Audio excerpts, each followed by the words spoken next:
Welcome to the talk show, ABC Real Time.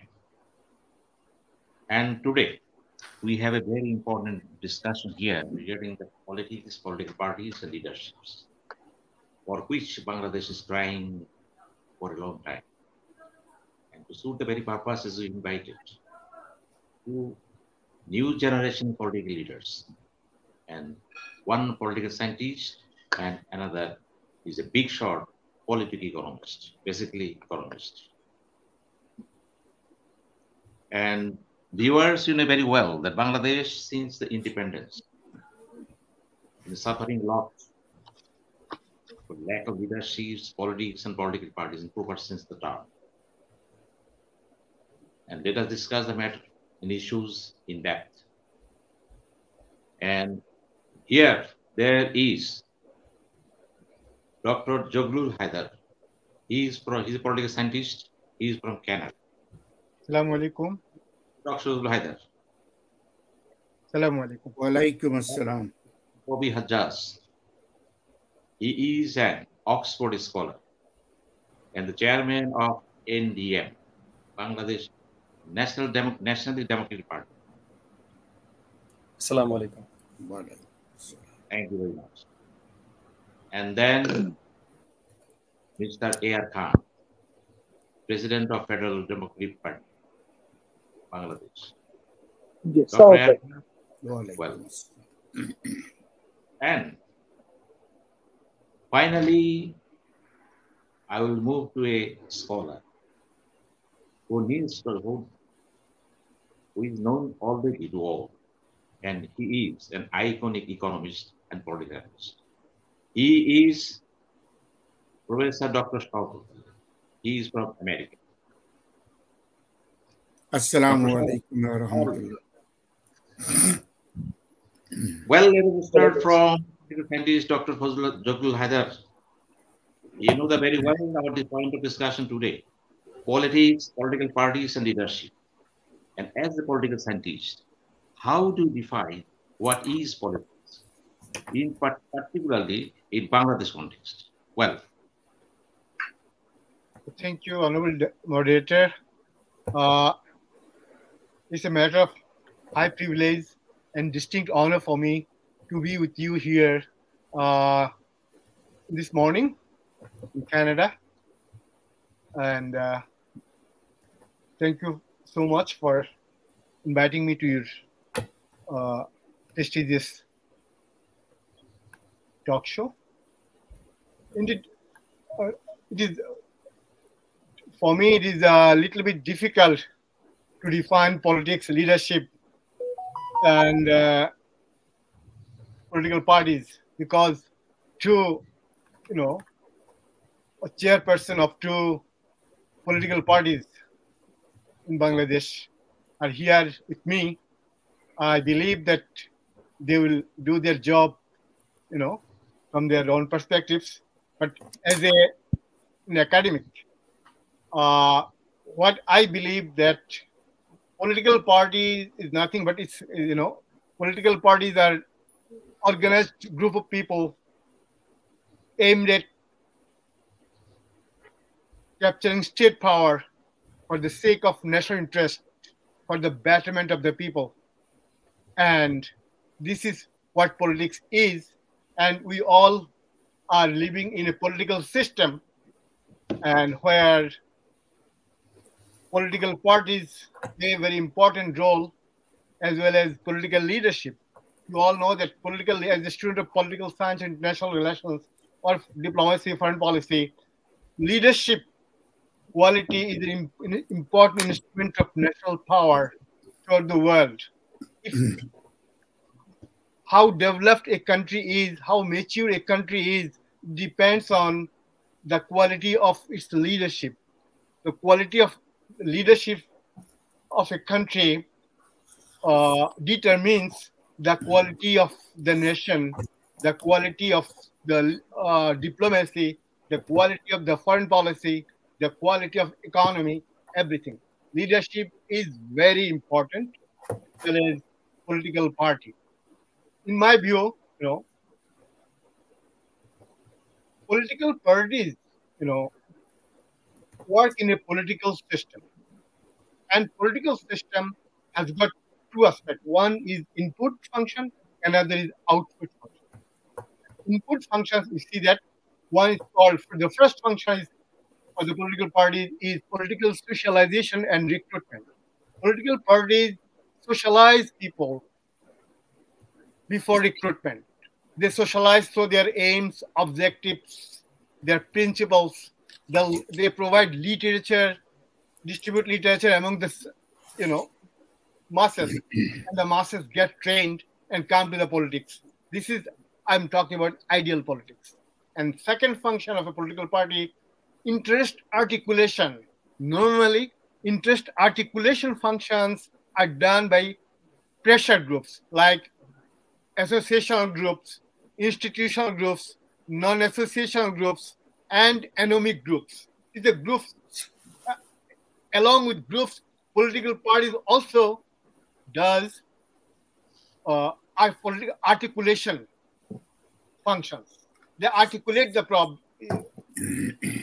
What is the problem? What is the burning issue of the society that they will take it to the government? Right now, the burning issue is a non-party caretaker government. Our political parties are taking it to the government. They're trying to put pressure on the government to settle the matter, to make the demand, implemented. So then the third function is interest aggregation. So this is the important functions of political party. The interest aggregation. They take interest, they look at the interest of all pressure groups, individuals, and they pick it up, collect it, and integrate the demands of the people. Integrative functions. They do the integrative functions. They find out the focal point of the political demands, the focal things, main thing, interest. What are the most urgent and emergency thing they need to put it to the government. They need to put pressure on the government with these demands.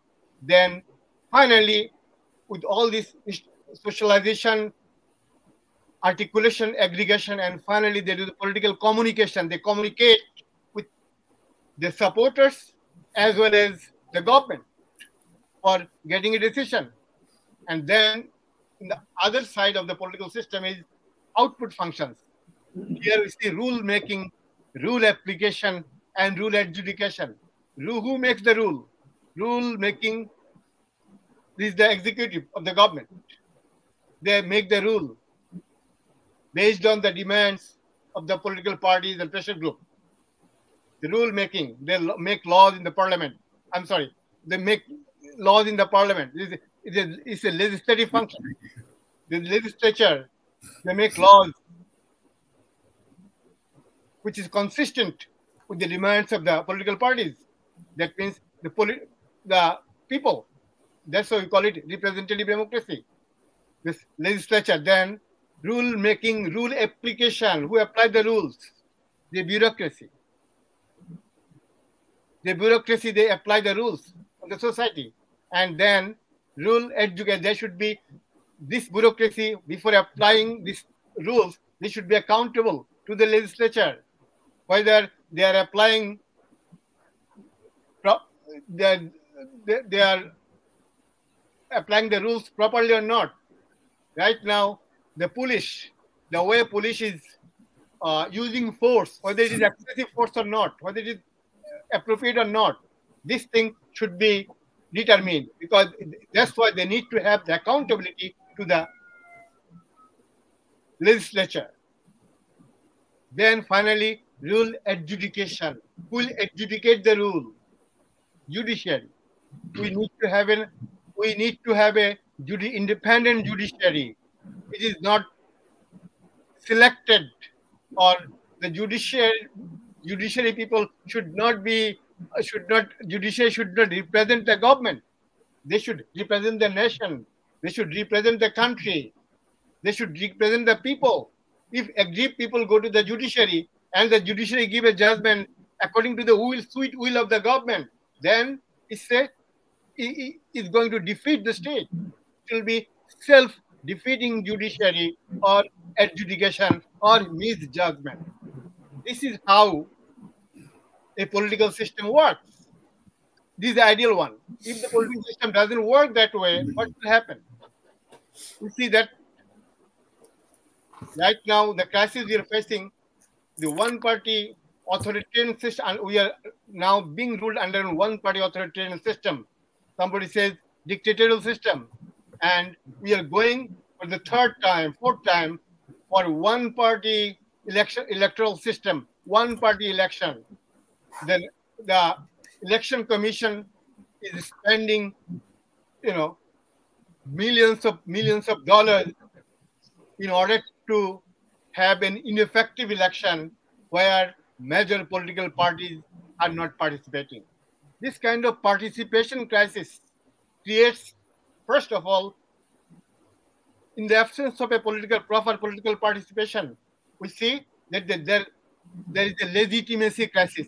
This kind of election will elect a authority which are not legitimate. Well, Dr. Jagul Haidar, I will come to you again. Okay, thank you so much. Thank you so much. Now I turn to Mr. Bobby Hajjaj. Mr. Hajjaj, you are an Oxford Scholar, at the same time chairman of a Nationalist Democratic movement in Bangladesh. You are a young man. You have forward advanced law. And I draw attention to the birth of political parties in UK in 1669 concerning the bill known as Exclusion Bill. And that was the matter that decided the fate of the James, Duke of the York, whether he will be in power or not. One group says yes, one group says no. This group, they say yes, they support it. They are the supporter. They say no, they are called the abhorrer. And from these very two parties, the party, Labour Party, and the Conservative Party, they came, Whig and Tory. And in Bangladesh, you have plotted a political party named Nationalist Democratic Movement. Why do you feel, instead of joining the major political parties, there need a new party that is your party? Please explain.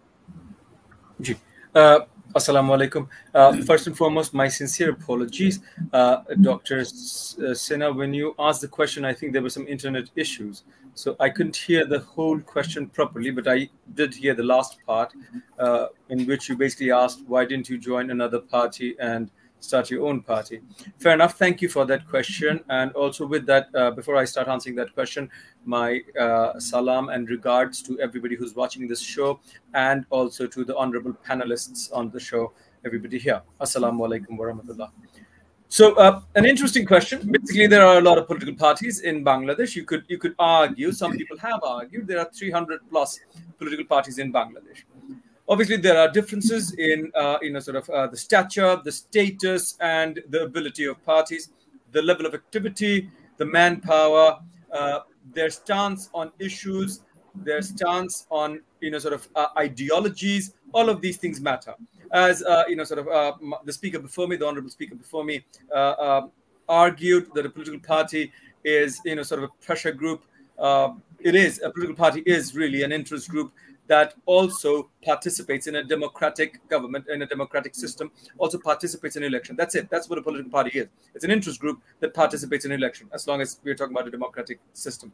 So there are many political parties in Bangladesh, but first and foremost, there are 40 odd registered political parties, as in, an interest group that can participate in election. There are 40 odd parties that can actually participate in elections on their own. They can't participate in election. We call them registered parties. So they have their own electoral symbols. So first and foremost, of these 40 parties, there were close to 40. Then we created one, and it became 41. Then this election turned, earlier this year, two new parties, BNM and Trinamool Congress, and three new parties, BNM, Trinamool Congress, and there was another one. Three parties were given registration. So now there are about 43. So there are 43 parties. So we created our party because amongst the other 39 parties that existed when we started our journey. We started our journey back in 2016 as a political party. The 39 parties that existed, that actually mattered, registered. Of those, there were the two big parties, BNP and Awami League, that had been in government. There was a third party that had been in government, the Jatiyo Party, and a fourth party that had been a coalition partner in government, the Jamaat-e-Islam. Outside of these four parties, you could clearly categorize the rest of the parties. So I'll talk about these four parties a little bit later. You could clearly categorize the rest of the parties. So there were the left parties, Jashod, JSD, there are multiple parts of Jashod, Bashod, BSD, multiple parts of Bashod, Workers' Party, Communist Party. So there's a whole lot of these. There are 10, 12 of these. Then there are what we might call Islamist parties. Islamist parties also have multiple categorizations. Islamist parties, we have, as an academic, I have broken them down as, sort of madrasa-based parties, as, sort of spiritual leader or peer-based parties. Other people have as well.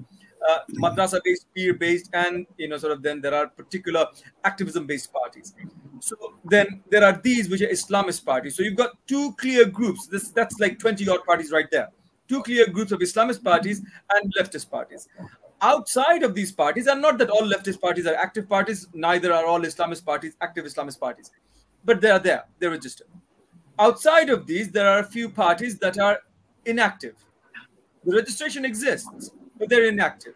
As in, you don't see them, working on any issues. There is no activism from those parties. And when I say inactive, I mean politically inactive, as in there's no activism from those parties on any issues.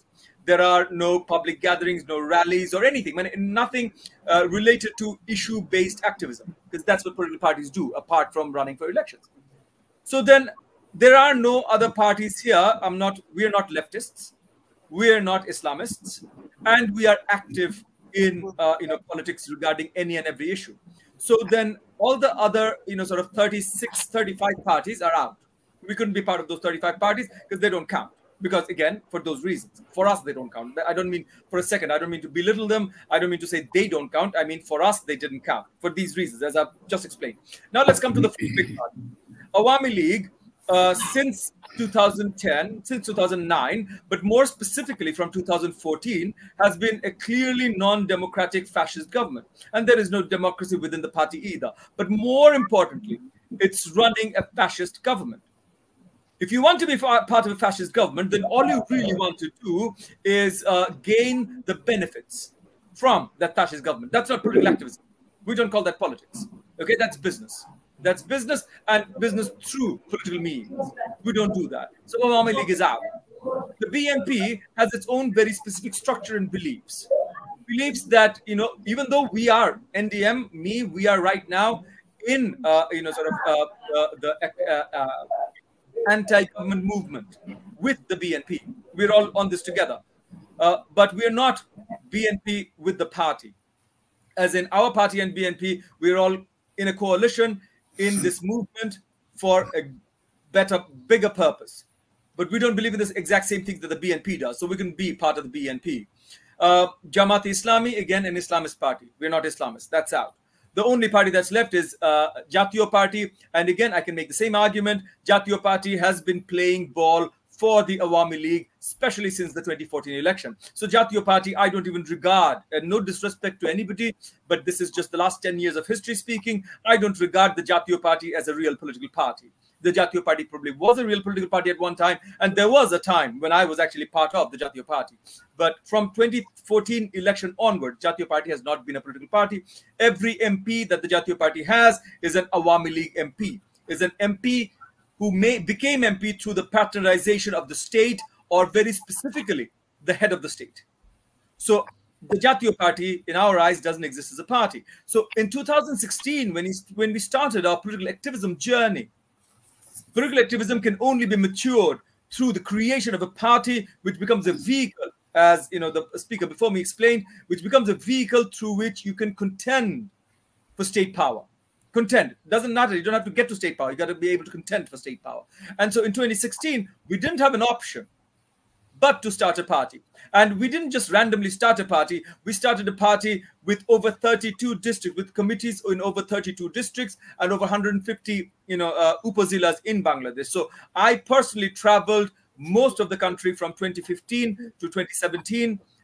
visited again all 32 zillas and more than 200 upazillas just in those 2 years, and created all those committees and whatnot. And in 2017, we officially declared the party. And we declared the party because we wanted to create an accountable Bangladesh.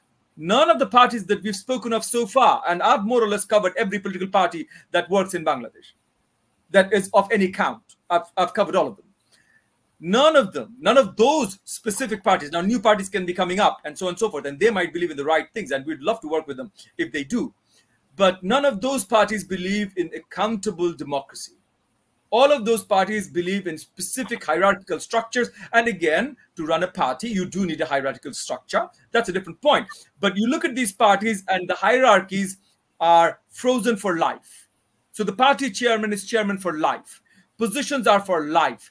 And, again, it becomes nepotism, as in, it becomes, sort of hereditary. It becomes like, a family property. It's handed over through generations.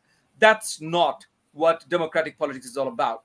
So in order to serve the people of this country, in order to create an accountable democracy, in order to fight the fascism of the Awami League government, and in order to fight any and every sort of, paternalistic, family-based, and so on and so forth, hereditary politics in this country, we had to start a new party.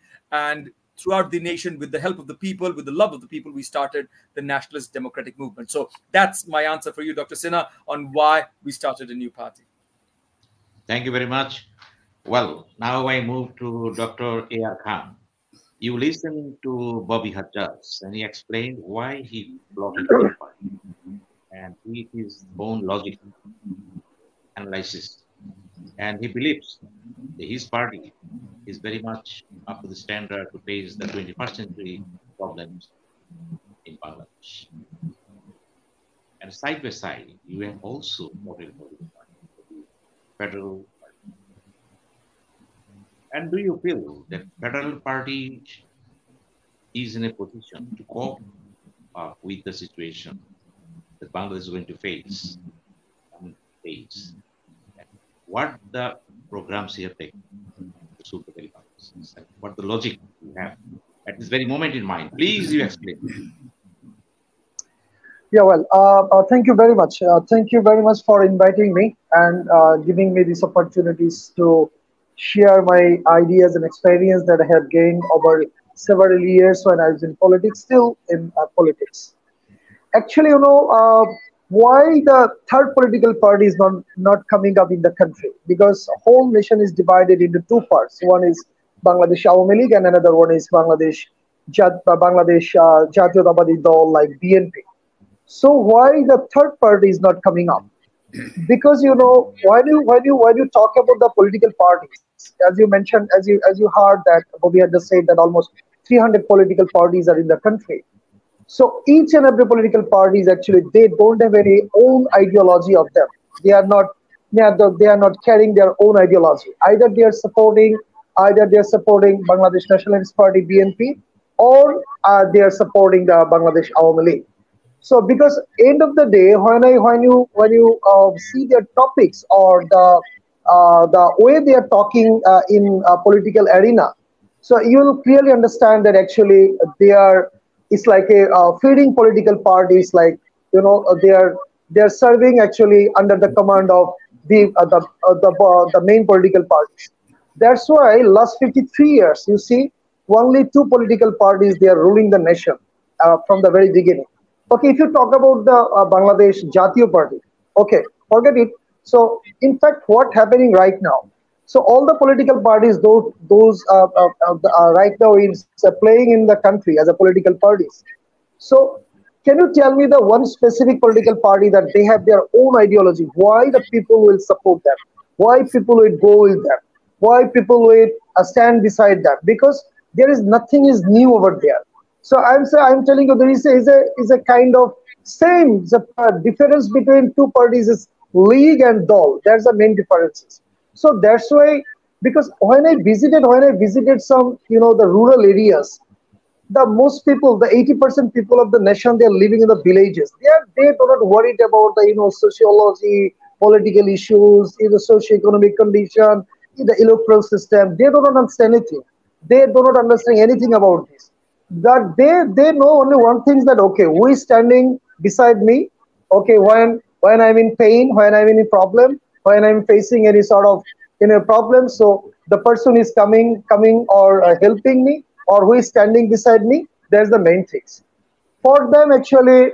About no any other political parties, for them actually this is not their issues. They do not understand that the politics is a, as we say, that politics is a kind of collective efforts, or is a set of activities working for the people, for the betterment of the people, or how the nation will be governed or something like that.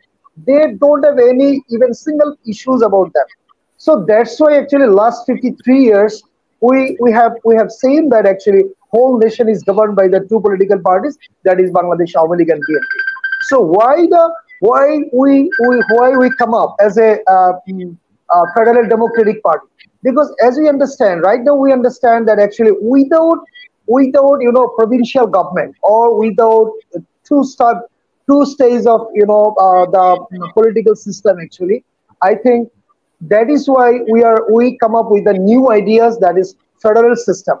Because without that actually you cannot change the entire political system of the country, you cannot change the electoral system of the country, you cannot control the any sort of problems that we are facing right now, in terms of, if so, unemployment, in terms of political issues, in terms of electrical issues, voting rights, or human rights activities, or non-judicial killings, and etc., etc.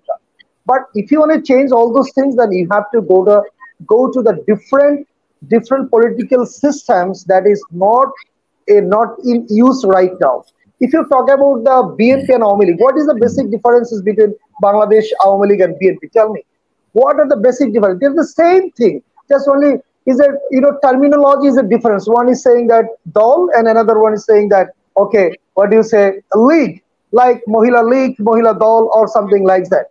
So that is why we are trying to introduce a new political system. So the new hierarchy system, the two stage, our parliamentary system, so that people can have justice, people can have their raise their voice, people can the even the leadership can be created from the roots level. That's the main things actually. That is why we are saying that, okay, this is the only way that Federal Democratic Party is coming up like that way. Thank you. Thank you very much, J.R. Khan. Now I move to Dr. Showkat Ali. Dr. Showkat Ali, you are living in America. Definitely, a big question here. It was the founding fathers of America in 1774, then in 1789 and 1787. They did not foresee the birth of political parties because they saw the political parties in UK, and out of their hatred and discontent, they felt there should be no political parties in the United States of America. But the very election in 1796, Madison Jefferson and other leaders there, they have a cash zone between them. And from then on, there is a political party. Today, we believe Republican and Democratic Party. That is the program. That is the follower of this party. Having all these things in mind, America, founding fathers thought there should be no political party. But it is an inevitable in the history of politics and politics. Political parties are a must. What is your understanding about the working of the political parties in America, and why there are so many loopholes in the political parties in other countries? Please, Dr. Showkat. Well, thank you, Said Bhai. You have asked a very comprehensive question. I know you're referring to 16th century politics of European politics, and then you bring it American politics. And I try to address those, kind of situation. Step by step, some of them I try my best, but my most respect goes to the our discussant, Dr. Jorul Haider, did discuss some academic area. Bobby Hajjaj did a very good job because he lives in Bangladesh and he got very nice, strong political interaction with all the other political parties. Dr. Yar Khan expected to have a good hope from Bangladeshi politicians and all those things. If you ask the 1776 and all those things, I would say, listen, we don't have the father of the nation. Can you imagine? 100 years ago, they solved the problem. And it is called the founding father. These founding fathers, we respect all of them. And everybody, all of them, all the 11 members of the founding father to a certain extent. Can you imagine? Remember one thing, when United States declared independence, which is the first country to recognize? Sinha, you are a student of politics. You have to answer me. I know you said I'm very scary thing. Can you imagine? Who is the first country? What is the next first country of Muslim country? This is Moroccan king. Recognize United States because of the persuasion of Thomas Jefferson and because of the friendship of Muhammad, the king of that time. He gave the Holy Quran as a gift and Jai Namaz and Tasbih. Still, it is preserved in Washington Museum. It's the Holy Quran. As you know, Rashida Tlaib and our congresswoman, Sam Omar, those the police their oath, they take the oath based on the Holy Quran, kept by Thomas Jefferson. We don't know the history. United States, the first country, got recognition by a Muslim country, undivided Moroccan country. And look at what our condition right now here. So we work as a Muslim country with the founding fathers of that time. And not only that, Thomas Jefferson and Washington wrote personally to Moroccan king so that they can send their shipping merchant ship to the Mediterranean Sea. And it is not attacked by the British or any other country. Remember, France and Morocco was the best. They have their good friendship at that time. So the Moroccan king gave the guarantee to George Washington and Thomas Jefferson. He was the foreign secretary at that time. Look, all the history. Now, if this history, Jewish people knows that, in this country, oh my God, there will be 20 volumes of books written on that relationship. But look, we have no idea. We don't know. What is the letter they wrote each other? It is still preserved in Washington Museum. Now, brother, come to little bit a little bit precise point. Let's come to the democratic principle they established. Still, it is going on right now. No problem at all. As you know, democracy basic principle. There will be fight, there will be argument, there will be ups and downs, there will be argument, there will be economic policy, you know, the steps, there will be defeat, there will be kick out. And look at this. Trump was against the establishment even. He was against the army. He was against the Muslim. All these Spanish people, all these things. He's a nonsense, stupid guy. We want to kick him out. We've got a beautiful system. We kick him out. He's trying to come back. Look, there is opportunity in this country.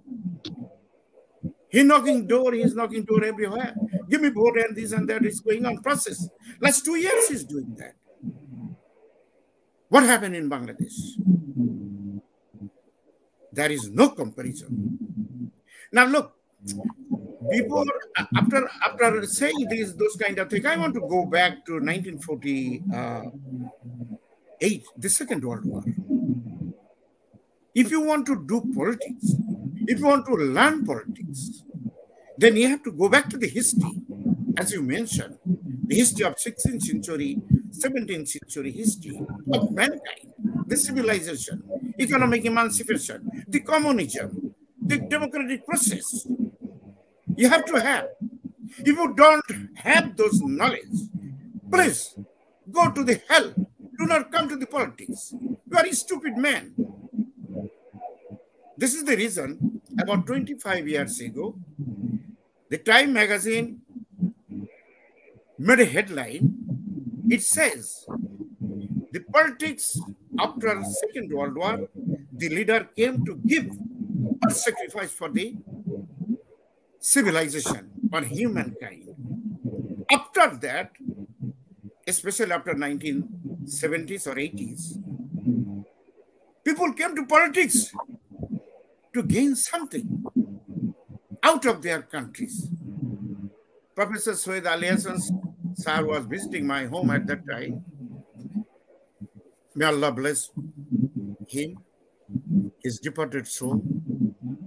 Allah grant him Jannatul Firdaus. He said, Showkat, I'll keep this copy. You have any problem? I said, no, sir, you can keep it.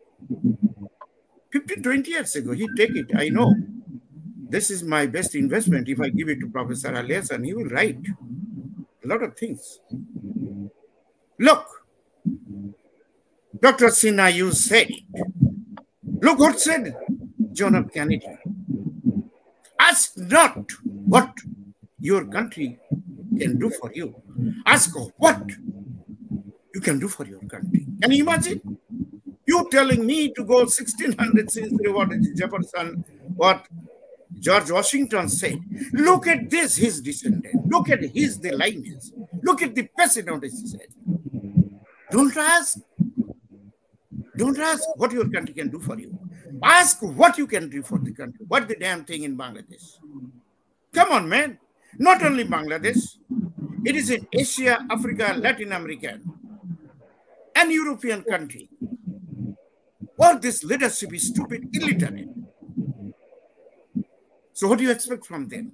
If you don't know the economics, if you don't know your religion, your culture, your history, your constitution, your people, your labor group, the people deliverer, if you don't know, don't come to the politics.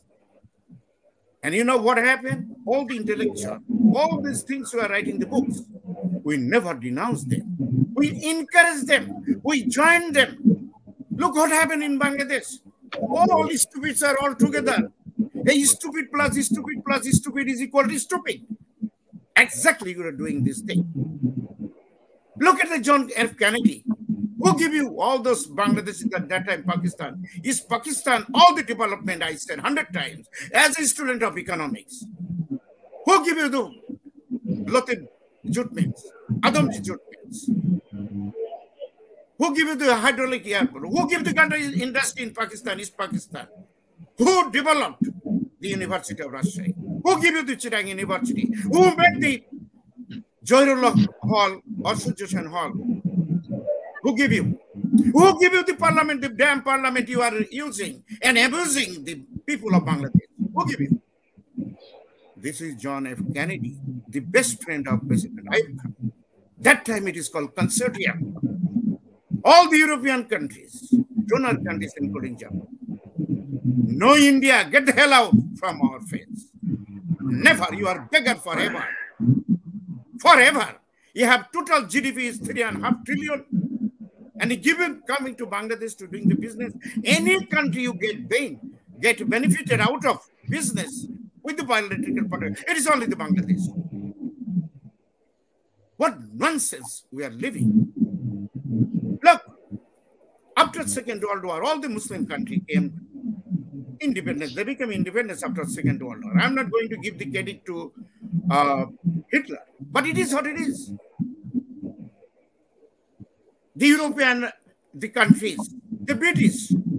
Look at the British give the Indian independence. Why? It is the economics. It is not the Jawaharlal Nehru or Jinnah or Gandhi. Because non-cooperative movement and all the nonsense being cabarets, we said it. Because the economics, they cannot run the ship from London to India. They have no sailor. They have 60% women alive. They have no men alive. No young people alive because of the Hitler's big bamboo. Finish everything. Bobby Hajjaj was there. I was there to see how much London, the Second World War, Hitler captured. The barricade is still there. There is the give it. I see that. That is the reason they cannot come to the shore of India. This is the reason independence. All right. Look at the leader after that. Jamal Abdul Nasser, 1956. Look at the leader, Jawaharlal Nehru. Look at this leader, Marshal Bros Tito. Look at this leader, Ahmad Sukarno of Indonesia. Marshal Bros Tito from Yugoslavia. Why not we add Muslim leader, our leader, Asian leader, Maulana Abdul Hamid Khan Bashari, Nelson Mandela of South Africa. Look what they have sacrificed. Look, my country. Maulana Bhasani was proposed directly, openly, and secretly through diplomatic channel by President Ayub Khan to be the Prime Minister of East Pakistan. Did he accept it? Look at this. What Bobby Hajjaj said. They're all bastard going to the Bangu Bhavan to arrest the seat for their own and their family, their wives. Pick them out. Rise up. Don't do the nonsense politics in my country. I have little bit sacrifice for this damn nation. I cannot accept it. What they're doing, Rashid Khan Menon, my leader, once a tiny leader with a mustache. Look at his face and body. Oh, I'm so happy to see him. The weight gain. And I know how much he financially gained, joined with Awami League. But his dream came through the president. He was first time elected. He never be in a member of Upajala or a chairman of his area. Same thing, there are a lot of people came. Dream come true by the President Ziaur Rahman at that time. Only thing he wanted to integrate the whole society. Left is right, is Muslim League, Jamaat Islam, everything. And look what they are doing now. Nonsense. Stupid. Illiterate. So now, look at this, their sacrifice. It was non-aligned movement at that time. And they immensely benefited all those things after their death. Even their country is not there. Look at the Yugoslavia is not there. Look at the Jawaharlal Nehru principles of non-alignment and communal friendship. Look at the Hindu fundamentalists. How they're ruling. How they're doing the damage of Indian politics and economics. Totally nonsense. We should have denouncing politically. Our leader, political leaders, they fail. What do you expect? If you see... 1 minute. Excuse me. I did not hear you very clear, Sinabhai. Very sorry. 1 minute for you. 1 minute only. All right. So now come to the conclusion. Look at the politics now. Look at this, all this thing. Bangladesh is nothing but a real estate. Those bastards come to the power with a great hope to make money. Not everybody. Very sorry to say that. Some people came. Probably they are following, they have studied the norms of politics. And look what is going on. Can you imagine? The government party is deciding who will be the opposition leader. Can you imagine? In my country, Bangladesh, where Bangabandhu, I said, my leader up to 1973. After that, I have analysis. I can make lecture 5 hours. No, 73, 74, 75. I cannot accept it. Simple is this. It is what it is. But well, we'll come to you again. 1973, he is my leader. Look at the sacrifice of Maulana Abdul Hamid Khan Bashani. They don't know this is stupid politician. Those who are... I will come to you again, please. So, sorry about that things. I am very excited because you put me in the history. It's a very long history. And I am very sorry to say that within very very short period of time, I have to do the conclusion. right. I'm very sorry. I'm very sorry. Thank you. Very much for your comprehensive study analysis on politics. Now, Mr. Mitchell, you are a We are not politician. clearly. It's very Honorable moderator, unclear your voice. we're not Right. sure what you're saying. Huh? You are listening to me now? Little better, maybe. I Broken. don't know the other participants. It's broken, very broken. Okay. Dr. Jorul Hadar, as a political scientist, you listen to all the lectures delivered by the three speakers. And my asking to you, what is leadership? What is leadership and what is statesmanship? And does Bangladesh suffer from lack of leadership and statesmanship? And what is the present state of the state? Please, Jorul Hadar. Thank you so much, Dr. Sinha, again. And first, I want to compliment Dr. Showkat Ali with a famous saying of President William Jefferson Bill Clinton. Back in 1992, I was a doctoral student at Atlanta University, and I had the opportunity to listen to his State of the Union speech. He said, you Republican and we Democrats, all of us have done mistakes in the past. None of us can correct our yesterday, but all of us can change our tomorrow. Let's go. Let's work together. So this is what I want from the leadership of Bangladesh. All of us don't explore the past. Just go ahead in the future, and we should reach a consensus what to do. And I have very brilliant political leaders here. Hopefully, they will show us new dream. We are waiting for those new days. Anyway, now I'm coming to the leadership.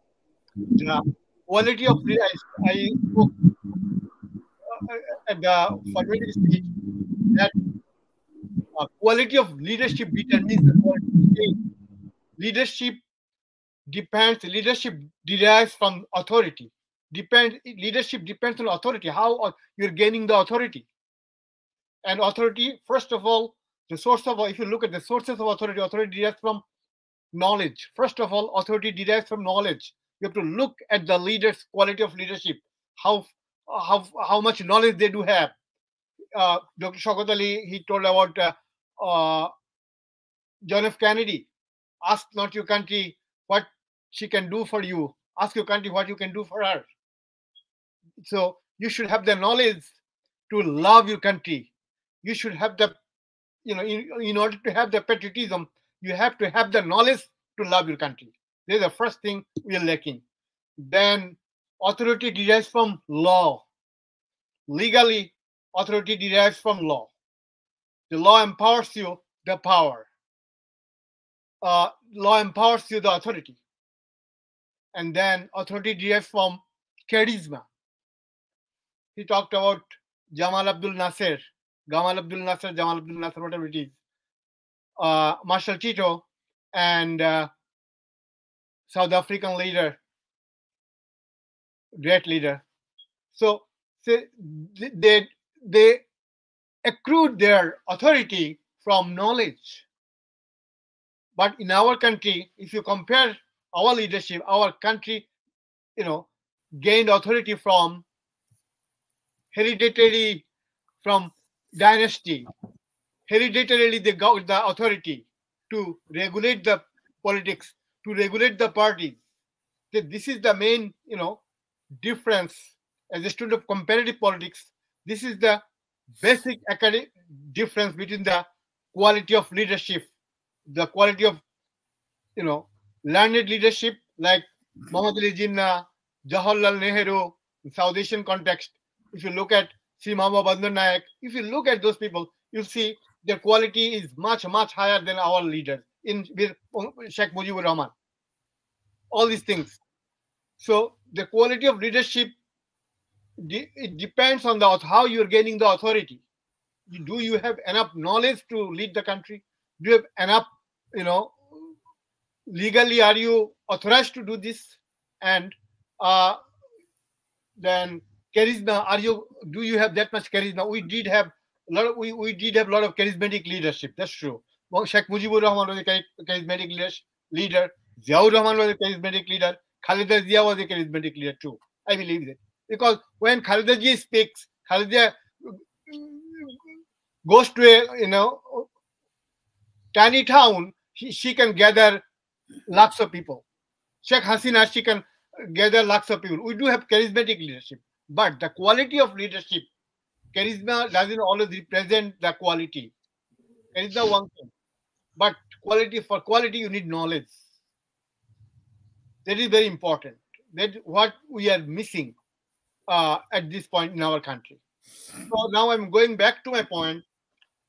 In a political system, if you have this kind of quality of leadership, and if they are this much arrogant and they are not supportive to their own people, they do not, if they do not stand on their own people, they are not underpinned on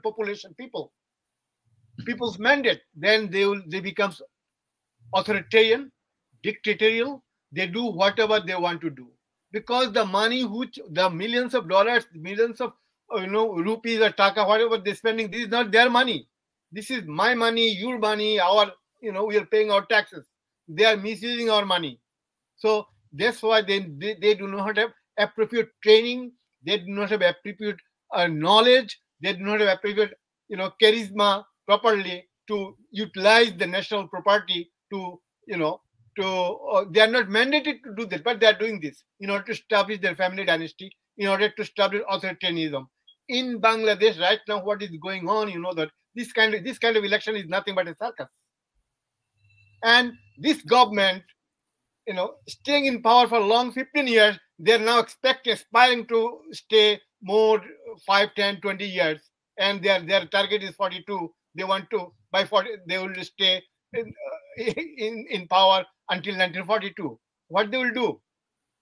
They will establish slavery, the new form of slavery. If you look at the people, if you look at Bangladesh, you see that more 2/3 population are slaves, and 1/3 population, handful population, with their allies, they are ruling the country. They are distributing, patronages, and they are distributing goods and services among them. If you do not belong to Awami family, Awami dynasty, Awami community, you do not have any job. You do not, you have no room to place. You do not have, you don't have any right to protest against the government. If you criticize the prime minister, you will be in the jail. I know one student. She's like my student. She's a student of, I think, Jagannath University, Khodejatul Kubra. She made a comment in her Facebook against the prime minister. It's a very constructive comment she made. And then she was in the jail for 2 years. Recently, she was released, and from jail, she has gone to the examination hall. This is what is happening in such a situation. What we can do. The whole nation is there. The ruling authority established slavery in the civilized world. Although slavery is history, now they are trying to give a new shape of slavery in the name of so-called political modernization, in the name of so-called political development, in the name of so-called democracy, where people doesn't have any connections with the power structure. This is what is happening right now in Bangladesh. So we have to what we have to do. We have to get rid of this. We have to get rid of this kind of slavery. We have to get rid of people.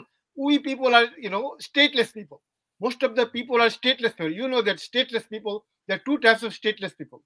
One is de jure stateless people. They are citizens legally they are citizens, and they have everything. They have participation. They have participation in employment, public health, education, everywhere. But there are some other people, they are de facto stateless. Those people, legally they are citizens, but practically their citizenship is ineffective. They do not enjoy the benefits of the state. They do not enjoy the fruits of the state. They do not enjoy the fruits of the independence. So this is what is happening. More than 3/4 people of the country are being denied from enjoying the fruits of the independence. Handful people They are handful people are enjoying everything. They are laundering money. They are buying golf clubs. They are doing everything, and millions of dollars they are sending out for their own development. So the development dream the government is showing us, this development is not a development. This is a male development. This is a misdevelopment. And from this kind of development, only handful people they're getting benefits, and rest of the people are going to carry the burdens of development. All the debts, they're carrying the debts, and at the cost of their debts, some people are enjoying the fruits of development. Yes, thank you very much, Mr. Dr. Hajjaj. Here, he can give you a better economic answer. Thank you. 1 minute from me. And thank you very much, Mr. Dr. Because you have judged. We believe that once very soon, or you will be state president. And with this analysis and assumption, your responsibility and accountability to the nations rise very high. Would you kindly tell me, should Bangladesh remain as unitary form of government or a federal one? Should there be any change in the election process, I mean the proportional representation, or not? Please, Mr. Bobby Hajjaj.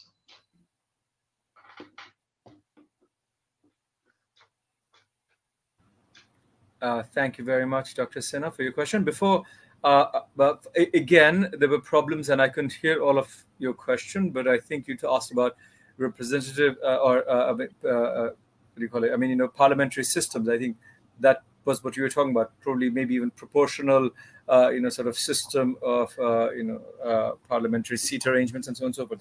Before I start talking about anything, if I could make a request to everybody on the panel to mute their microphones, those who are not speaking, then it would be easier for all of us to hear. If, if you would be kind enough, or if somebody is moderating the panel, they could mute everybody who's not speaking. It would be easier for us to hear each other, because now I couldn't even hear Dr. Sinha's questions. But as far as our parliamentary system is concerned, there's a lot of room for reform. My party, we believe in a bicameral system of parliament. Sort of one house going through first past the post sort of electoral, getting chosen through an electoral system that's first past the post, as it is right now, and another chamber of the parliament that is chosen through a proportional system, so that even parties that have 2, 3, 4% of the vote can actually participate in the policy making process of the state. So that is necessary. But also, we could have a very well functional parliament, a very well functional democracy with whatever system we have right now. It's more about political culture. And as many people here have repeated, argued, and spoken of today, we've got sort of a problem with dynastic politics, where people who aren't really part of the political system become part of the political system through sort of their lineage. And also we have another problem where we leave no room for compromise. Right now, the government is holding an election in which any party that is not associated with the government has already forsaken, has already, we have already, sort of declared that this is not an election. Everybody has. It isn't. This is a farce. I mean, you can't even call it an election, because election, is the name of a particular process. That process is not going to happen, not happening right now, and not going to happen on the 7th of January as declared of 2024. So we can't really call it an election. We can call it some sort of a farce, some sort of a drama, some sort of a staged process, that is trying to mimic an election. We could call it that. We could come up with a name for it. It's not an election. But if we did have elections, And if our political culture, because we did have elections in 1991, we did have, one farcical one, but one real one in 1996. We did have a reasonably good election in 2001, but we didn't get democracy. Why? Because of our political culture. In 1996, between 1996 to 2001, when the Awami League was in government, there was an attempt at the life of the opposition leader, then opposition leader Khaleda Zia. I'm not saying Awami League did it, but there seemed to be, allegedly, complicity of the government. Between 2001 and 2006, again, there was an attempt on not just the life of the opposition leader, but many other leaders of the opposition. So then opposition leader Sheikh Hasina, which is again seen as, and we all mark it as one of those tragedies, one of those tragic days in our political history. So now between 1996 to 2001, an attempt with probable complicity of the government on the life of the then opposition leader. Between 2001 to 2006, an attempt, again, through probable government complicity on the life of the then opposition leader. Then comes 1/11, when there was no political government. And during 1/11, there was a process where senior leaders of both parties, of the Awami League and the BNP, tried to get rid of their party chairperson. And this process, it was really the grassroots activists who stopped this process. Had it not been for the grassroots activists, this process would have happened. It would have matured. And the two chairmen of the two party would have been ousted. But the two chairmen of the two party never, not before, not after, did they come to terms that they live in the same country. They try to represent the same 175 million people. And so in the political process, there should be some compromise. That remains the problem. Right now, the Awami League says there is not going to be any compromise. We are going to hold the election in any which way we want. And we on the opposition, which we call the 1 point movement, the Agdaf Andolon, the 1 point movement, we in the opposition, we have declared that the only way an election can be held is if the Awami League steps down right now. So we both are at two extreme positions. The government is in an extreme position. No bloody election. We will stage everything. That is an extremely extreme position because that's a non-democratic fascist position. We, the 1 point movement, the opposition, are also in a bit of an extreme position. Because we are saying, step down first, then we'll start talking. That's a bit of an extreme position. It's still a democratic position. It's not a fascist position like the government, but it is still an extreme position because it is beyond the reach of the constitution, which automatically makes it an extreme position, which is fair enough. You've taken an extreme position. I've taken an extreme position. Let's have a chat and try to come to a compromise. The problem here is nobody has even made an attempt for a compromise. We, the opposition, are being harassed. We are being put in jail. We are under severe pressures from the government. So we are not really in a position to call anybody for a compromise. We are running about trying to save our bloody hides. It's the government that could call for a compromise. But the leadership of the Awami League doesn't believe in compromise. And that has become the status quo of the country. Nobody, wants to compromise. Without a compromise, that becomes the political culture. Now, without a compromise, now you talk to Awami Leaguers. Now, let's forget about the premier leadership, whom we've called dynastic leaders. Let's forget about the premier leadership. You go to Awami Leaguers, and any random Awami Leaguer will say, people who don't support the Awami League are against the independence of the country, are against 71, are treasonous traitors. That's the bloody language. Sorry. That's the language we've come to today. And sometimes, if you disagree with anything the government says, they have a name for you. they call you Jamaat, and they call you Rajakar. These are the two names they have for you. And we've seen in 2018, when children, literally children, 15, 14, 13-year-olds, came down on the streets. We called it the road safety movement. I don't know if you remember. The road safety movement, young children, 13, 14, 15, 16, these all came down on the streets of all the major cities in the country. And they took over. Because the government was laughing at all sorts of deaths through, sort of rampant road accidents. There were people in the government were laughing at it. The kids had had enough. The kids came down on the streets. And the government leaders started identifying these children, our children, 13, 14-year-olds, as Rajakars. And after a certain point, the children started hailing, yes, we are Rajakars. Rajakars are the new Bangladesh. Can you imagine the level of, sort of pig-headedness that we've come to in our political culture? So we need to move away from this sort of culture, and we need compromise. Now, you could argue that the leaders that are in place right now, as in, I only mean the premier leaders, I don't mean anybody else, but the premier leaders and the people around them that exist right now do not believe in compromise.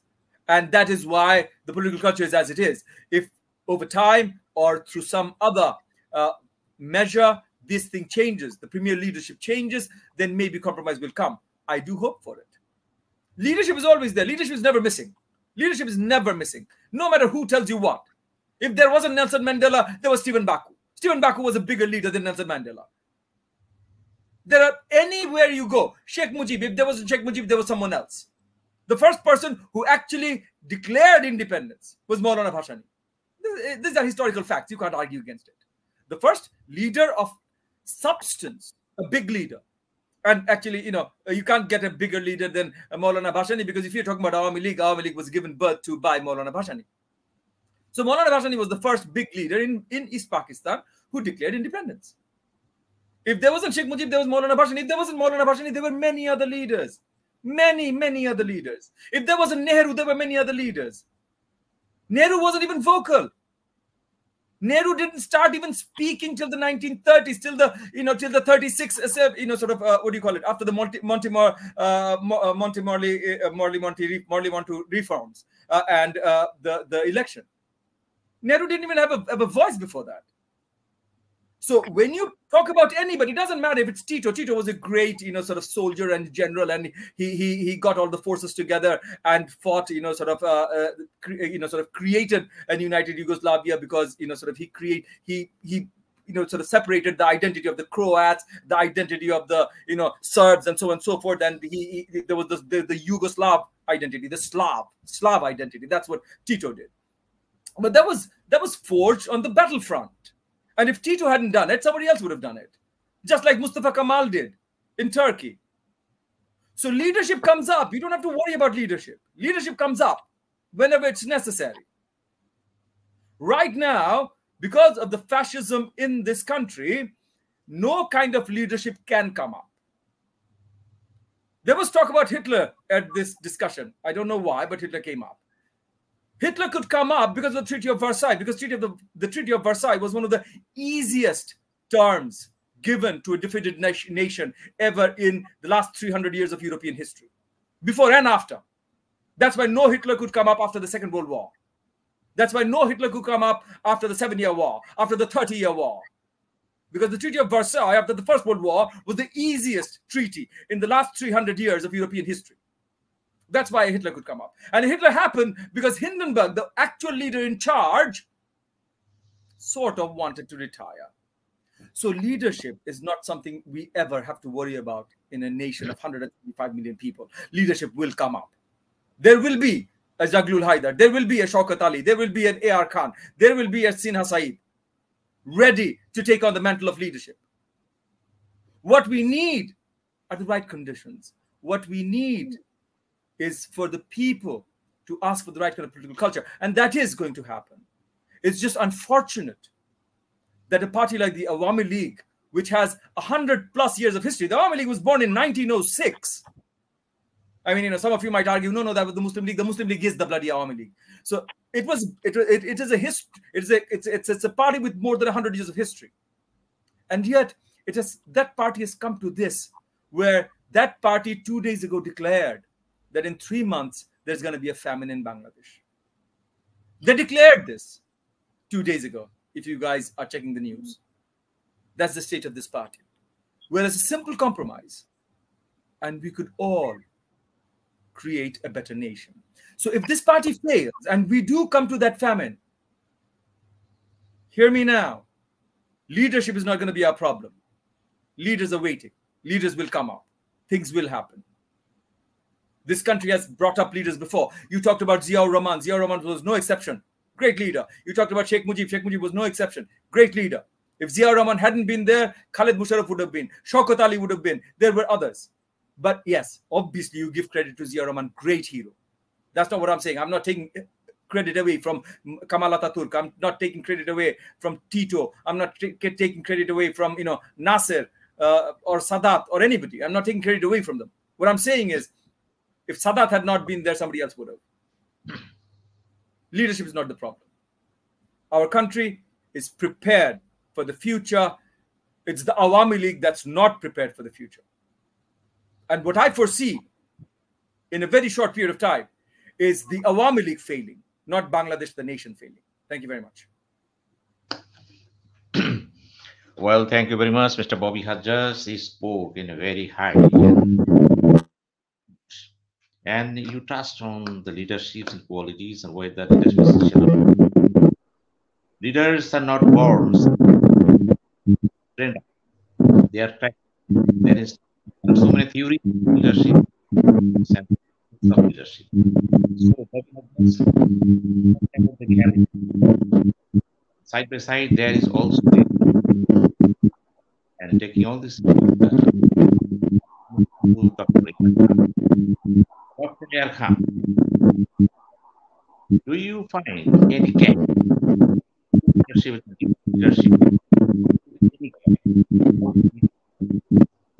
Dr. Sinha, I can hear you properly.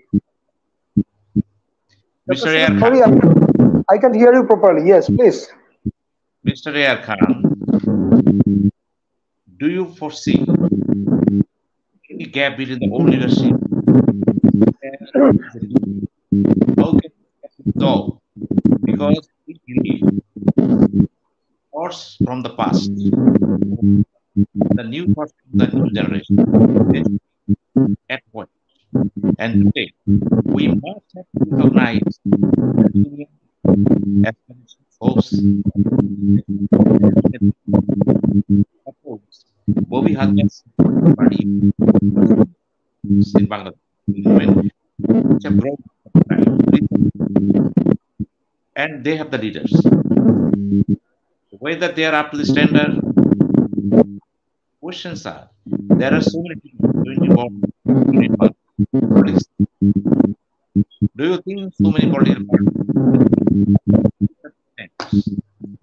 are not helpful for the growth of the do you think so? Mr. Sinha, I think something wrong with internet connectivity or something like that, because I cannot hear your questions properly. Okay, as far as I understand that you asked about, could you please repeat it again, because I can't hear you properly. Sorry. Do you find any gap between old leaderships and a new leadership? And if there are gaps, how can these gaps may be resolved? Why there are so many political parties in the new leaderships and old leaderships are not recognizing them? And new leaderships are not standard approaches. Maybe 2 or 3 political parties like Mr. Bobby Hajjaj and you, maybe. But there are so many political parties, at least, who are not up to the standard of thinking what is going to take place in the coming ages and coming centuries. And how the gaps between the old thoughts and the new thoughts be resolved. Yes, Mr. Ayar Khan. Well, okay. First of all, I will say that right now, country is looking for a I think, strong leadership, because country is looking for a looking for the leader, something like one who can lead the nation. You see why the BNP, why the Bangladesh National Party, Bangladesh Nationalist Party, they are trying to make a huge movement against the government. But why they fail to, why they fail to collect people? Because of lacking of leadership. Because right now, country is facing a lacking of leadership. There is no leadership right now. There is no leadership right now. This is the main problem, right? The first problem in our country is that because lacking of leadership, we don't have any leader right now. Even though I'm not sure that Sheikh Hasina is leading the country properly, also she's not a leader.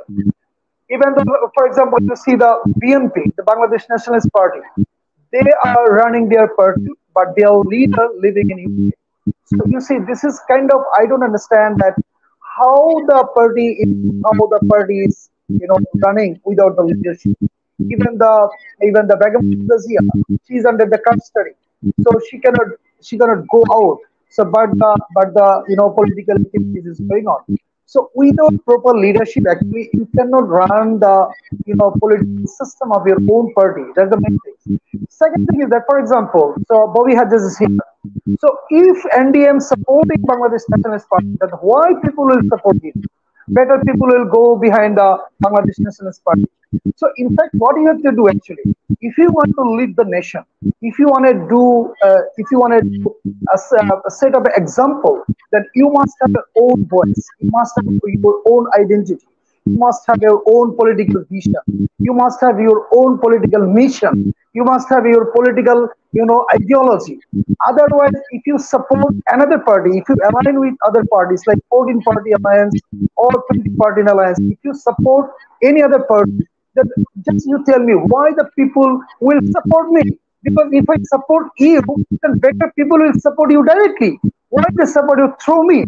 So there's the main things I think right now we are facing, that is lackings of leadership. I think now you must have create your own voice so that people can trust you. Okay, he is my leader. Okay, he is my leader. Because leader is one who knows the way, who shows the way, who goes the way. So people should understand, okay, he is my leader, he can solve my problem. Even what happening right now, you see, all the political leaders are coming up the upper portion. They're not coming from the roots level. I am a son of, for example, I'm a son of a political leader. You can so all the political leaders are coming through dynasty, nepotism, or some of them are coming from the outside. But leaders are born in the roots level. You have to understand the pain of the local people. You have to go to the villages. You have to go to the ward level. You have to go to the union level. You have to go to the upajila level. So you must understand the pain of the local people, how they are living, how they are surviving, how you see the government failed to control commodity prices. Government failed to control the market. Government failed to control the labor, the child labor. Failed to control the corruption. So who will talk? Who will talk on behalf of the people? So leader will talk. But we didn't find that someone is talking on behalf of the people. What we are saying, we are fighting for our dynasty. For example, all the Awami League leaders, they are fighting for the dynasty. All over the country, 300 constitutional arenas, you will find the people right now, those are involved in politics, they come through the dynasty, they come to the nepotism. So that is why that's the main problem actually. People who trust. You see, people are looking for a leader, but what is a leader? So if you talk about Talek Rahman, if you talk about anyone, you just tell me one name who can lead the nation right now. So that is the main problem actually. Now what we have to do, that is why we are starting from the very at the roots level, so that people can understand, okay, this is the person who can fight for us. He is the person who can talk on behalf of us.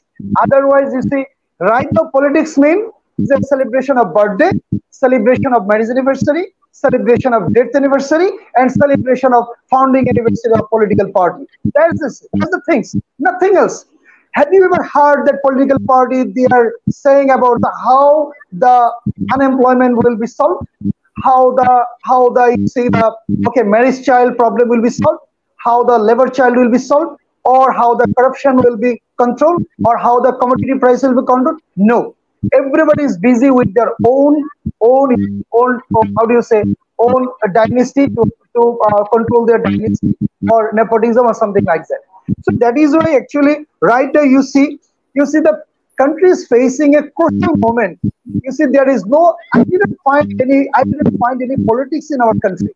It's the politics of revenge. It's the politics of cash. It's the politics of violence. Is that so? When I didn't find any politics, or I didn't find any democracy in our country. But now tell me why the people are zip up their mouth, because they understand that if I say few words, if I say anything else, who will support me? Even you see, even so now, for example, if who is my followers, if they face any problem, if they need any support, any legal support, if they need any legal support, they are not getting it. So that's why actually Bobby has said that leadership doesn't matter, but basically it matters. Leadership is a matter because country is facing right now the most important factor is that there is a lacking of leadership. I think we should come up, but we shouldn't stand behind any other one. For example, I mentioned earlier that like Bobby Hajjaj, they have their own own alliance with BNP. So if you support BNP, then why people will support you? That's why people thinking that okay, they are the actual political party of the BNP. So they are working for BNP. So that's why we are working. We are trying to establish a new dimension in politics. That, okay, I'm your leader. I wanna make some changes. I want to make some radical changes in politics. No more dynasty. No more nepotism. We wanna establish the real democratic political party. So that is why we have started our party from the very roots level, starting from the ward, starting from the union, starting from the Thana, then Upojela. So this is the way. Now we can say, okay, for at least we can say that we have some people. You see that is why even though Federal Democratic Party, we had an offer. We had an offer to tie up with the government. So even though we could have 2 or 3 seats also, but we never been there. Even we never stand with the BNP. We never stand with the Awami. We never stand with the like being a Trinamool BNP or something like that. But we could go there. We could join with them. Even we could, if I could join there, maybe I will get a seat over there. But we never did this because we have a long vision. Because we strongly believe that I mentioned you earlier that country has been divided into 2 parts, A and B, Awami League and BNP. All rest of the parties they are supporting actually both the parties from the backside. So that's why we are not with them. We are talking that okay, look, Federal Democratic Party, okay, we are trying to establish a new dimension, radical changes in our political party. So this is a party with nepotism. This is a party without corruption. This is a party without dynasty. So you just come up. This is your party. Raise your voice. Try to say, okay, white is white and black is black. So there's the things I think whatever you say, actually right now in our country, actually, main problem is that there is no leadership, there is a lacking of politics, there is lacking of democracy. That's why you see the Awami League government, they are ruling last 15 years without any problem, without any fearing. But you see the people are fearing right now. They zip up their mouth. They don't want to speak a single word. You see, last 2 days, the onion was 80 kg.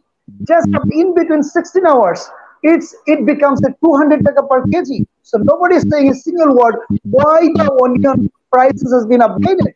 Nothing. So these are happening. So anyone can do anything in our country, but nobody say anything because of leadership.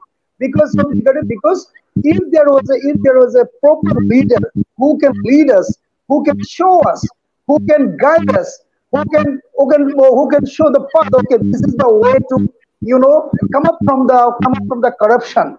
So that's why I will say. That's why I will say that if you agree or not agree doesn't matter. But fact is that actually we are in great crisis of leadership. We are in great crisis in the political, you see the political parties in the democratic process and other things. I think now the I will just ask the young politicians like Hajjaj and others, make your own identity. Let's work together, but don't stand behind others. Because if you stand behind others, you'll lose your identity. Because it's a other party is a big party. So we should come up with our own voice so that people can understand. Okay, these are the people. They can speak. They can say. They can fight for our right. They can fight for our right. They can speak up. If I face any problem, if I go to any problem, they can talk on behalf of us. So this is the way I think we can rid of our problems. Otherwise, it will remain same. Thank you. Thank you. We cannot hear anything. Sinabai, unmute. Unmute. We cannot see. Viewers, Cannot hear. yes, you hear me? Yes, now a little better. Viewers, we are about to end this session because we have crossed the 2 hours. But before that, I would like to take resort to Mr. Jogul Haidar and Dr. Showkat Ali because few minutes. You have 3 minutes, you have 3 minutes. Dr. Jogul Haidar Chaudhary, you listen to everybody, especially the two speakers who belong to political parties and leading the two political parties, and their idea and conception understanding about the political parties and the leaderships. What is your conclusion? 3 minutes only. Oh, thank you so much. Actually, I have the opportunity to hear from Federal Democratic Party Chairperson Air Khan and NDM Chief Bobby Hajjaj, and we two academics too. So thing is that political leadership, of course, political leadership matters, but what should be the level of your leadership? What kind of leadership you should have? There is no what do you call a milestone for that. So yeah, actually, it's a matter of leadership is kind of it's a matter of a relative matter.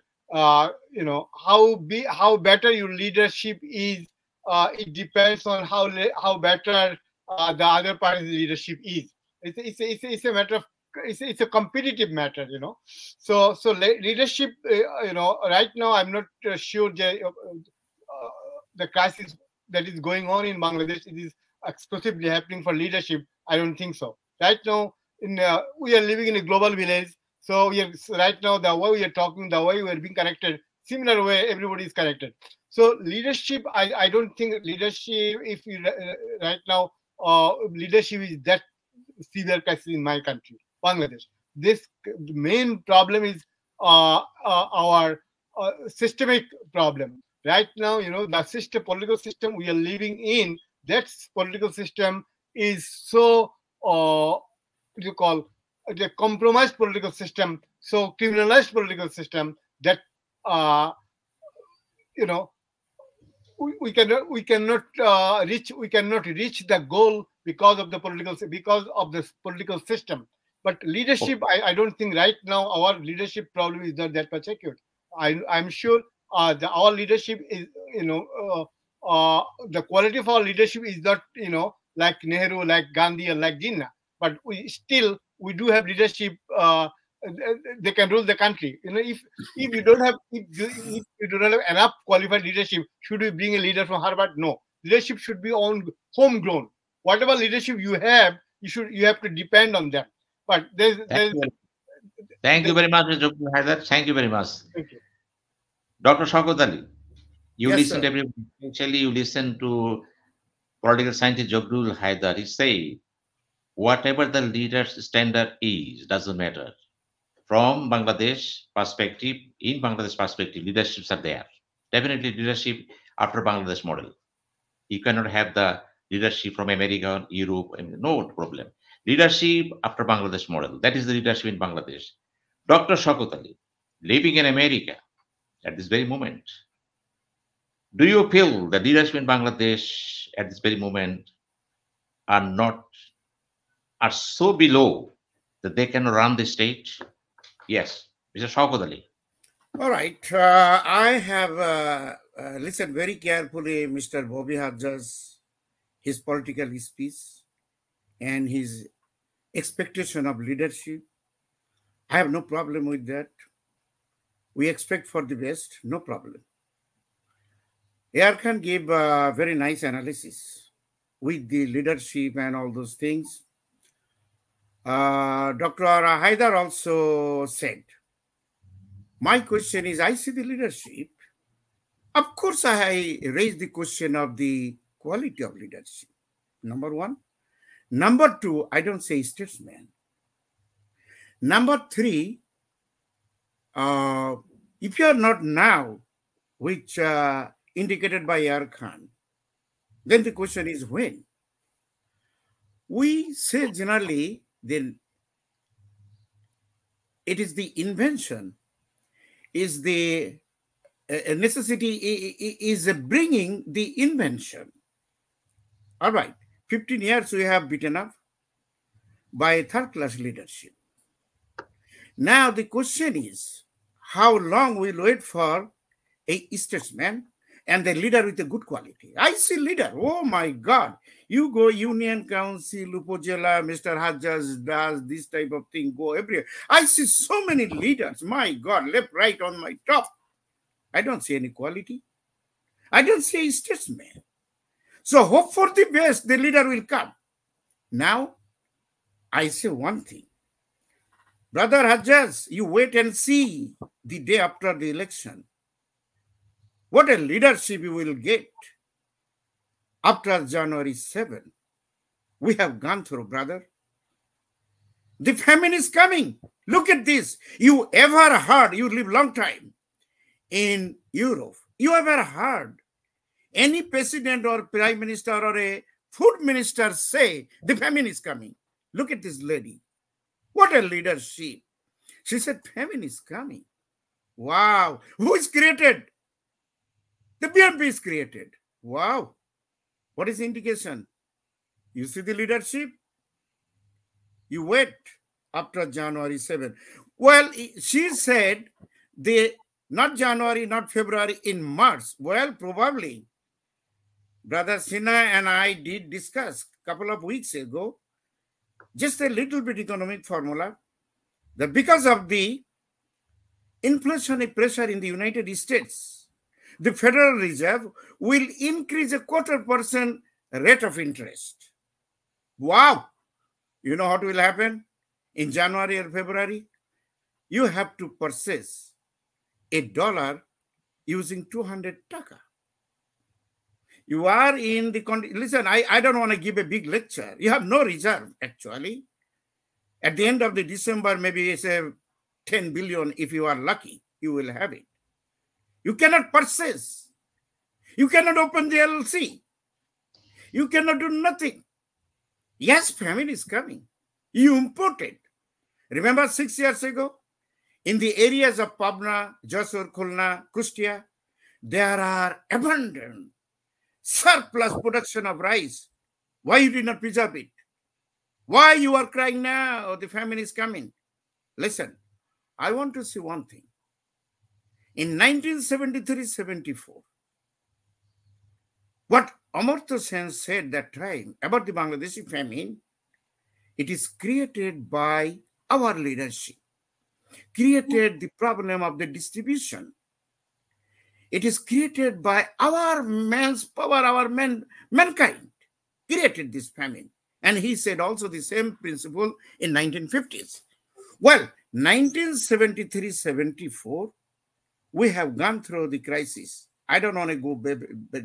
This is the reason exactly what happened in 1975. What happened in 1975? It takes 15 minutes to create the whole damn Bangladeshi. But for struggle of our democracy, it takes 15 minutes to make a leader paramount for 100 years, next 100 years. Created a governorship, no political parties, no papers, no democracy, nobody. Dr. Showkat Ali, you have only 1 minute, please. Yes, 1 minute. I'll finish it within 1 minute. That is the time 1975 came. And you know who came? I am not ignoring the leadership of Bangabandhu. But I said up to 73. After that, what happened? What happened? It's a controversy. We failed our nation in the right path. The spirit of liberation is not there. Then suddenly, President Shahid Rashtrapati, President Ziaur Rahman came. And we are in the field. I said myself, this guy will be killed within 3 weeks. Who will run this damn country is already gone. It's a famine country. But thank God, whether you like it or not, or whether you like his politics or not, I did not like him. I was totally different political system. I was a believer. But thank God he rescued the country. The benefit you are getting in the name of open market economy and the distribution of wealth and the political system and the democratic system, it is created by President Ziaur Rahman. After January 7, I see the same thing. Mr. Bobby Hajjaj will be arrested and put the jeep, no talk. Don't go to sightseeing or talk with Dr. Showkat. You will be abandoned because she need to control the famine. It is there. All BNP will be finished, my friend.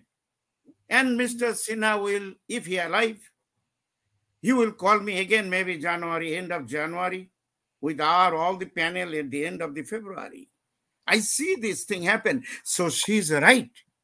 I disagreed with her political philosophy all along, but I agreed with her forecast and foresightedness. The famine is coming, created by BNP. You know what does it mean, Mr. Bobby Hajjaj? It is mean you created the problem. You opposition created. Hasina does not need you. She does not need you. She does not need Sinha, Bobby Hajjaj, Jaglul Haidari, Khan, and forget the Dr. Showkat big mouth. Finish them off while he's living in foreign countries and here. No matter, we have a lot of pressure. I know you have pressure, Bobby Hajjaj, but we are under also pressure. Sometimes intelligence people call and check it out to shut it off. Look at how far she reached. Wait, after January 7. Well, she will try to bring the Russian democratic policy, what Bangabandhu did, the centralized economic plan. Thank you very much, Dr. Cuban model. No, one second, brother, one second. Cuban model. She will bring China. Oh, of course, pledging democracy of fundamentalism of Indian Modi democratic policy in Bangladesh and finish all the democratic parties that who are enjoying at least talking, not creating any movement as talking, it will be finished. That is the reason famine is needed for her to survive. And if it is happened, then I agreed. That is the point I agreed with Bobby Hajjaj. After all this turmoil, finish, sacrifice, famine, all these people, then probably a statesman, I will not say leader. Of course, a leader with a statesman, when it is come with a good quality, it is called statesman. Sinha Bhai can say, I will hope and wait for that day. But as of now, I agreed with Ziaur Khan. I don't see any leadership with a good quality. Oh, leader is all everywhere. My God. Nobody respect Bobby Hajjaj. Nobody respect Dr. Sinha. Nobody Jaglul Haidar. You go to the Union Council. A commissioner is the leader. I have to stand up. I have to take the selfie of a Upazila chairman. Who is the damn Dr. Showkat talk too much? But I am in charge of Upazila where he is living. Come, take a selfie with me and show President Biden. I'll be very happy to do that. I'm very sorry saying something sarcastic. But listen, when the Prime Minister said famine is coming, read in between, a danger is coming. And she will be elected. And she will give a big bamboo in terms of everything. Because famine is needed for herself. The way in 1975 Bakshal is created and all the famine is created. That is a dangerous, that is my concern because I'm an economist. I can see her political language is coming behind all the economic analysis. Thank you. I'm very sorry. I'm very sorry. Sinha. Thank you very much. Thank you very much, all. Dr. Viewers, Sinha, can I give a couple of clarifications very quickly? I'll just take a minute. Can I give a couple of clarifications? Okay. So first and foremost, when I talked about leadership, I never said leadership isn't important. I said leadership comes on its own. You don't have to search for it. It will come. Second, just like in 1971, nobody was following anybody necessarily. Everybody was fighting for the nation. Similarly, right now, nobody's following this party or that party, and we are not following BNP. We are fighting against the fascism that is bringing the famine. That's a clarification that is required. We are not followers of the BNP or any other party. We are fighting in the coalition that wants to stop this fascism. If we are able to stop this fascism, sarcastically or however Dr. Showkat Ali put it, he also understands that we are in a grand mess and we need to struggle to try and get out of this grand mess. And for that, a big fight is needed. And for the big fight, everybody needs to get together. There are times when you talk about your differences. There are times when you market, you promote your own brand. And then there are times when you just fight for the nation. You don't ask any questions. These are one of those times. You just fight for the nation. You don't ask any more questions. And that's what we're doing right now. And that's what we hope everybody will be doing. Everybody on this panel, honorable economists, honorable political scientists, other political parties, everybody in this country and who loves this country right now. Because the powers that be have already declared in 3 months, they're bringing famine. Whoever they want to blame it on, it's coming. If it's about to come, it's incumbent on anybody who loves this country to fight in this struggle to save this country. Thank you. That's all of the clarification I wanted to give. Thank you so much, Dr. Sinha, for the time you gave us. Thank you very much. Thank you all. And viewers, we are about to end this session because it was almost about 2 hours, over more than 2 hours, almost 3 hours. And before that, I would like to summarize what the talks took place here. Viewers, we are very much aware of the talk delivered by all the speakers here, and they are of the same mind that Bangladesh is passing through a very critical juncture. And leadership here are not so up to the standard, up to the expectation. If it is a standard leadership in Bangladesh perspective, everybody is happy because it is in Bangladesh perspective. What is Bangladesh perspective? That is very much debacle in the sense of political science and leadership theories. And above all, we believe that days coming ahead of us are not so frustrated at all because Allah Himself is taking care of Bangladesh. And there is a saying, and I also believe it is a land of 175 million people, and Allah Himself has taken responsibility to take care of this country. There will be no female, there will be no hardship. There will be no hardship. What will be there? There will be radical change of leadership in Bangladesh. That days are coming, and we hope leadership, political parties, and politics shall move towards the welfare and well-being of the people in the coming days. If not today, must be in the coming days. And thank you very much, you all. And we will invite this very panel after January election, after election of January 7th. And yes, then we will hear from the very mouths what are the next. Maybe end of February, side by, maybe end of February or beginning of the March. Okay, whatever it is, I will invite you all the force here. And we'll have the music from your mouth. And thank you very much, you all. Thank you.